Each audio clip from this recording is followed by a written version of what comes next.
if you're thinking, wow, I wish I knew how to communicate with that really difficult person who's in my team, like someone who's answerable to you perhaps, and yet they're still difficult, or someone who gives you work, someone who you might call a boss if you were minded to use that word, and you just don't know how to manage them. I've got a lot of experience in this area, and it makes me laugh to think of the times when people have been really agonised and we've come up with an answer. I've got here a little mind map of one of the things that I do quite a lot, which is how to communicate better at work. When we really want someone to give us their business, or we want them to give us a raise or to promote us, and how that neediness can be really bad and it can backfire on us. And also I look at real problems like the genuine competitive nature of the workplace. I mean, you're not only competing against the other companies, you're competing against people internally. So how do we juggle that? Often the answer is about, just being honest and saying, hey, I'm struggling with this thing, but how do you say that? And what words do you choose? How do we ask for feedback without it being destructive?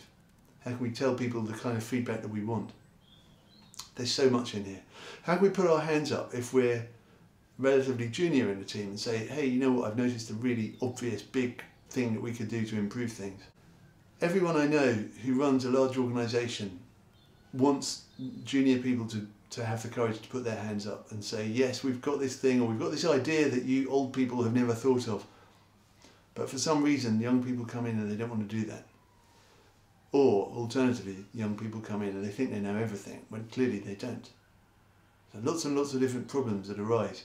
If we don't positively create the framework, if we don't say this is how we communicate in this organisation, or in this team, or in this group, or in this whole global corporation, if you don't have a kind of a policy, then nobody knows what's acceptable, and then people don't speak up. And if people don't speak up, then very expensive problems may continue to be costing you money and time and effort. And brilliant ideas that they might have are not being shared. So it's a real cost if you don't know how to run and manage the communication in your organisation. And it's a fairly modest little mind map, this one.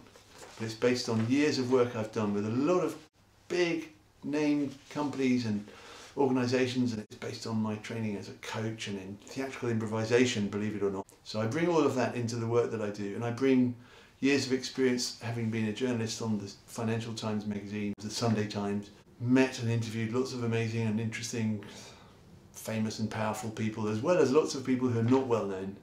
So I bring all of that. And if you want to work with me, that's very sensible. So I'm going to leave a link down below so you can get in touch if you want. And I really hope you'll do that. Thanks for listening. Bye.